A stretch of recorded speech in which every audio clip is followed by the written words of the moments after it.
The Liberals are facing an identity crisis right now. And there's Liberal caucus members that I guarantee are saying, what are we doing right now? What did I sign up for? The Liberals have only cared about winning and keeping and holding power and forming a majority at any cost.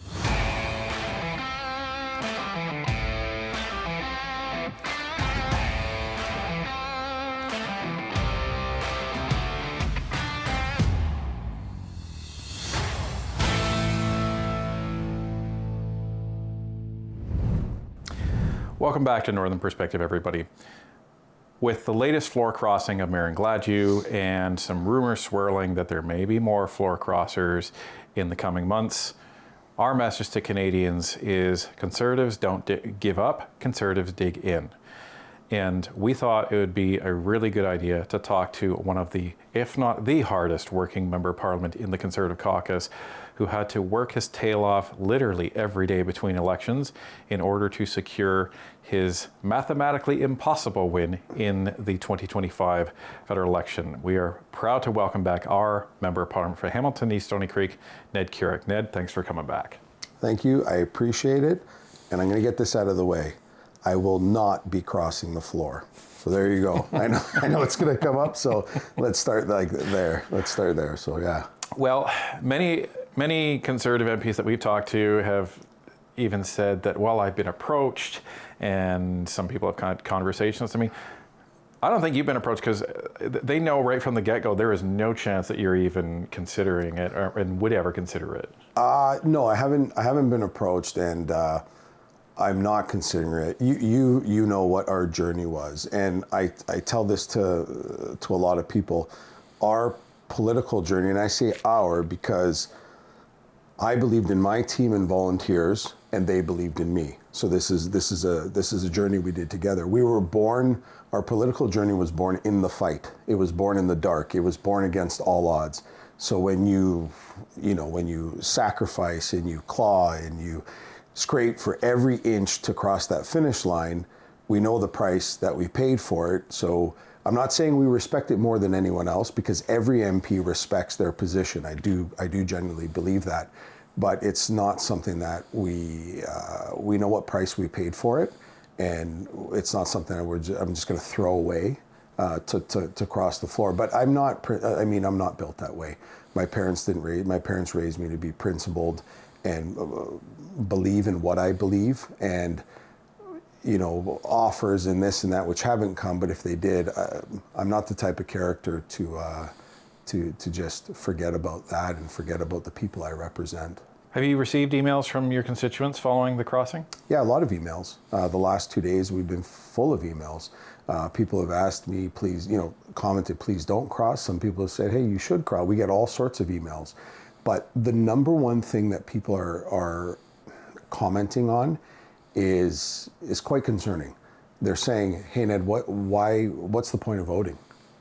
What's the point of voting? Because I can vote for you and you could just wake up one morning and cross. And I think with Marilyn Gladu crossing, that is now the big question, because she has been a social conservative her whole career. I would probably say she's one of the most far-right conservatives that we had. And to see somebody absolutely disregard her own beliefs and her own principles and abandon a massive majority of people who voted for her to represent them is unprecedented. I'm still trying to process it days after, and it doesn't make any sense. But I did see a video of her at the convention this morning, and I think it explains a lot. She gave 3 reasons why she crossed. Her first reason was that her riding will now get the things they need. And that is exactly, that is evidence that dirty backroom deals are taking place. It's complete evidence. She said it, now my riding will get what they need.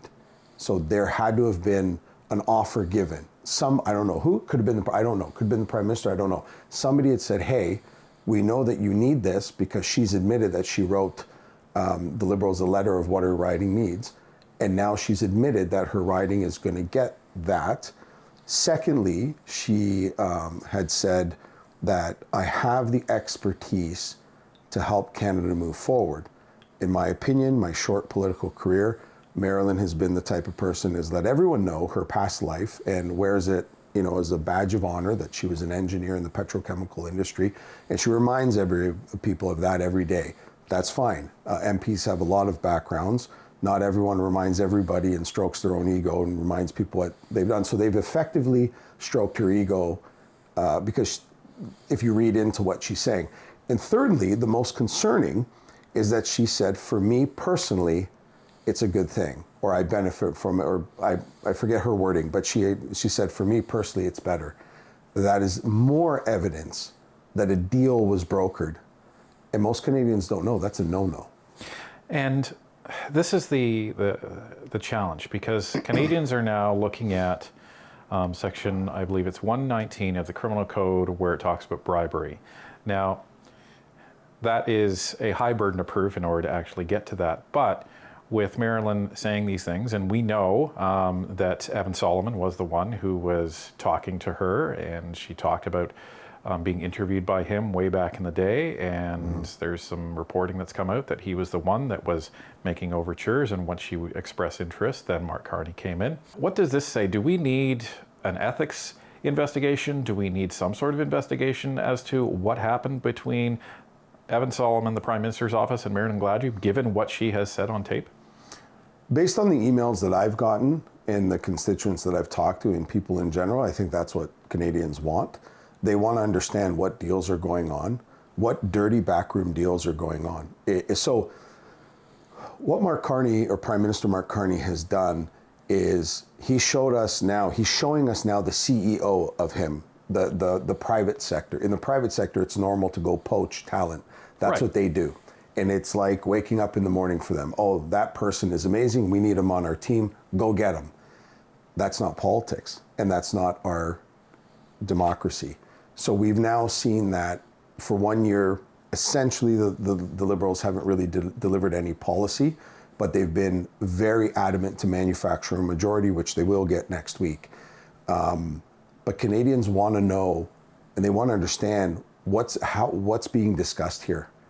How do 5 MPs just cross over? And we've seen evidence of, Michael Ma crosses, he's on a plane on the China trip. The lady from Nunavut that's come out. Now we understand what's going on there. Marilyn Gladu this morning, Jenneru, he gets on a plane and he's doing a European tour with the Prime Minister.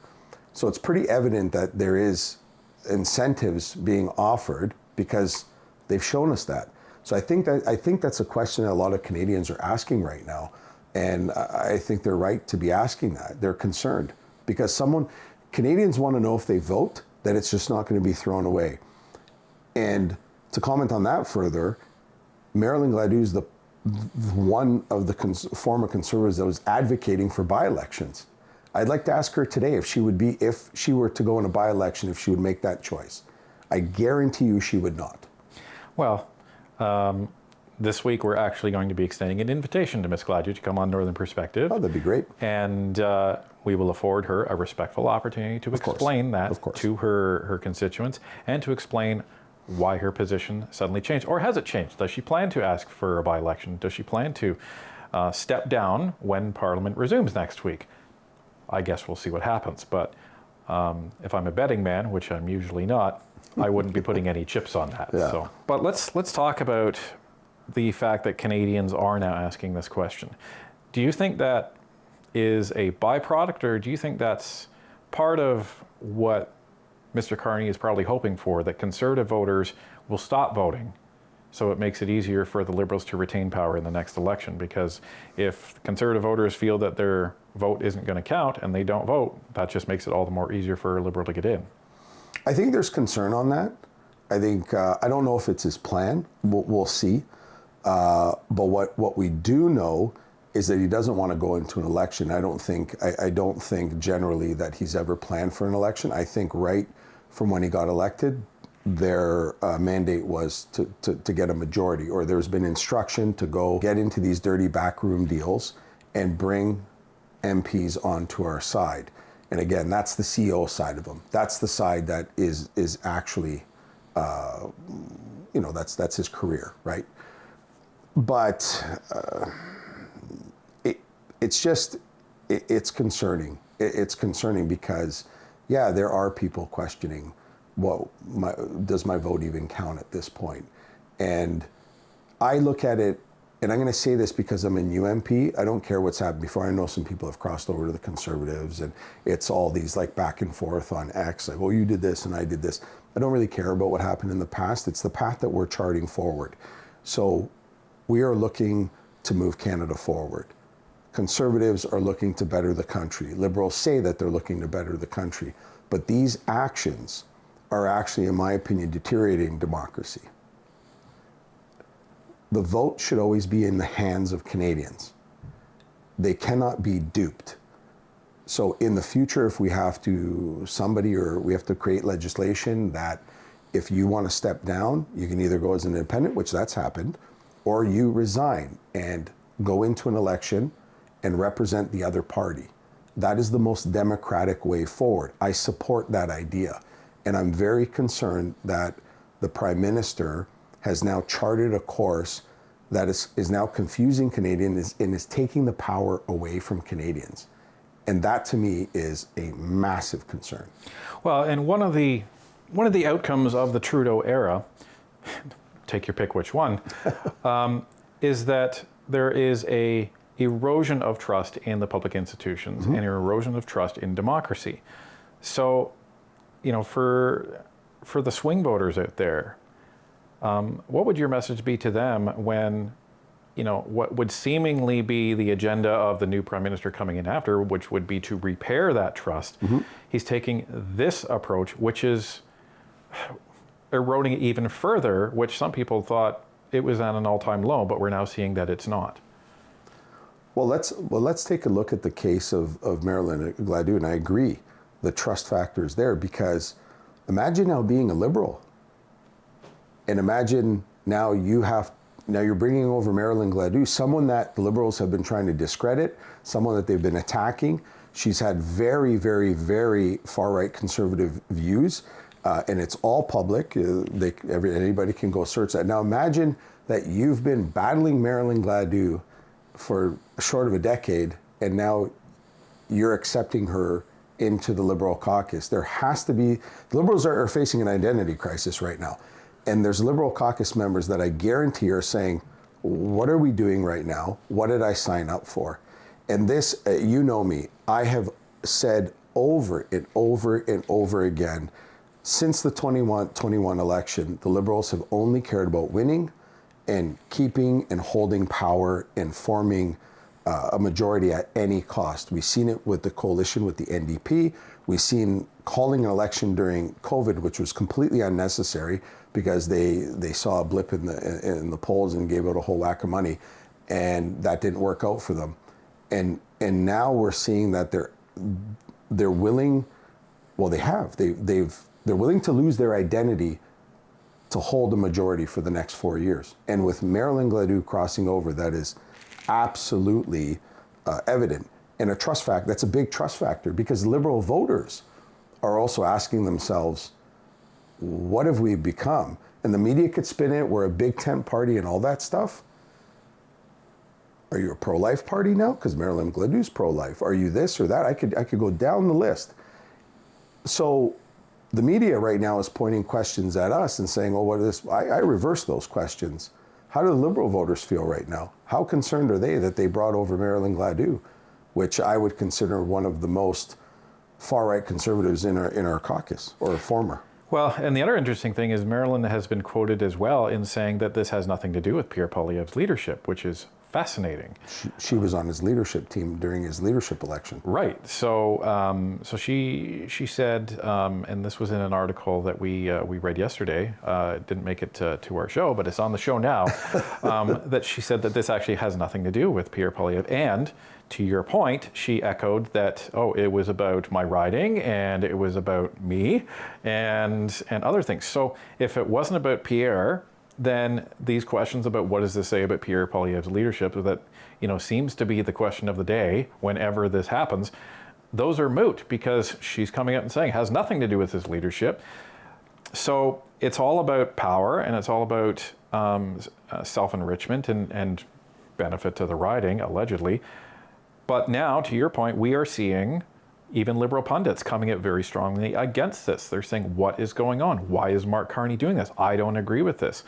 You're seeing liberal influencers railing against this because of the views exactly as you outlined them of Marilyn Gladu and what she has stated. So not only, I think, is this a identity crisis for the Liberal Party, it's an identity crisis for the Liberal voter. Yep. And how do you see this playing out over the next year or so? Well, they're going to have hard questions at the doors. There are some Liberal voters that are going to say, I don't agree with Marilyn Gladu, and I'm not willing to pay that price.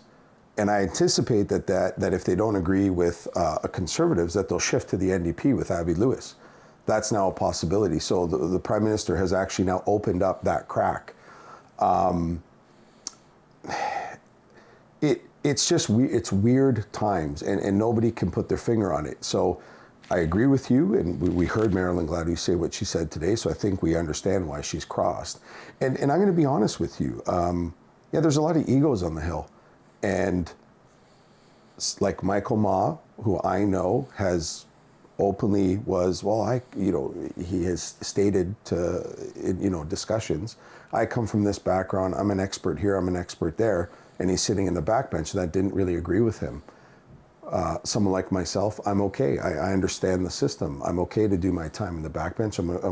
I want to work my way to whatever my future has, and I don't know what that'll be, but I'm a rank and filer, and I'm fine with that. I'm more focused on serving my community than ambitions in Ottawa. Let's use that as an example. But some people aren't, and they want their 5 minutes of fame, and we've seen that. And Marilyn will probably get that as well. She spoke at the convention. I know she didn't speak at our convention. It could be as simple as that. It could be as simple as her ego not being stroked or someone else's, and someone on the other side says, "Hey, jump on a plane with me. Let's go meet the Communist Party of China." It could be that easy, right? There's a lot of egos on the Hill, right? So I think the Liberals will, and the Liberals with this last move, they're going to have to explain to their voter what the ideology is. And the most shocking thing I've seen is that she received a standing ovation at the Liberal convention. And for people who aren't political, that is like for Marilyn Gladu to get a standing ovation at the Liberal convention, they have a massive identity crisis. And what this does is this reaffirms to the country and the voter, no matter how radical the Liberals paint you to be, as long as you come over and agree with us, all is forgotten. You're amazing now. How unprincipled, that's unbelievable. But that's what they're willing to do to get a majority, and they will have to answer that at the doors.